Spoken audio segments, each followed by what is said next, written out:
Hello. We start in the United States, where President Trump has called on House Republicans to vote for the release of government files relating to the sex offender Jeffrey Epstein.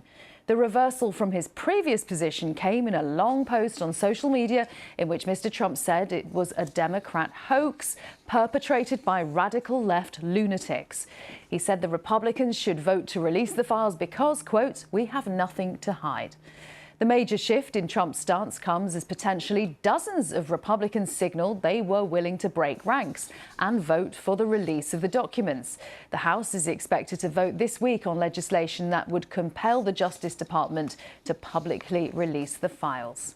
Well, Donald Trump has consistently denied any wrongdoing in relation to Epstein. Speaking to reporters ahead of boarding Air Force One back to Washington, the president again blamed the Democrats. So they're using Jeffrey Epstein as a deflection from the tremendous success that we're having as a party.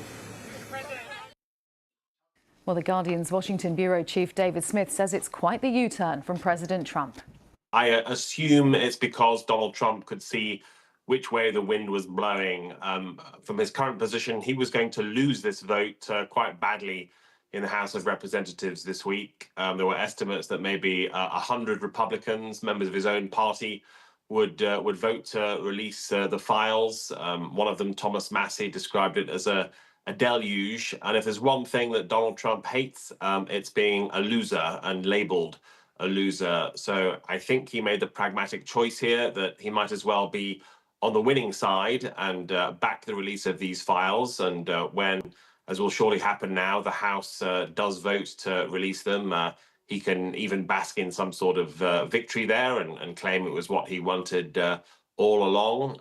We'll see what happens after that. But to me, this looks like Donald Trump making the pragmatic choice and choosing his least worst option. Meantime, we also have a big press conference coming up on Tuesday with some of these members of Congress, including Marjorie Taylor Greene, a Republican who has turned against Trump on this issue, and that's a major subplot here.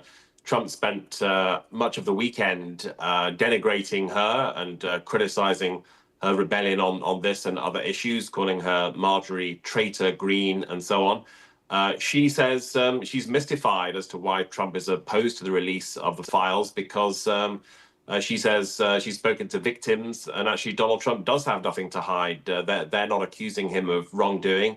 That might lead to speculation that perhaps he's been suppressing the files because of others who are in there, maybe allies of his. We shall have to see. But yeah, we're expecting the House vote this week. Then it will go to the Senate, and if they approve it, as they now might, given Donald Trump's change, it would go to Trump himself to actually sign for their release. I know journalists have tried to contact the White House about this in the last few hours, and no official response on whether he would indeed sign that document. David Smith of The Guardian.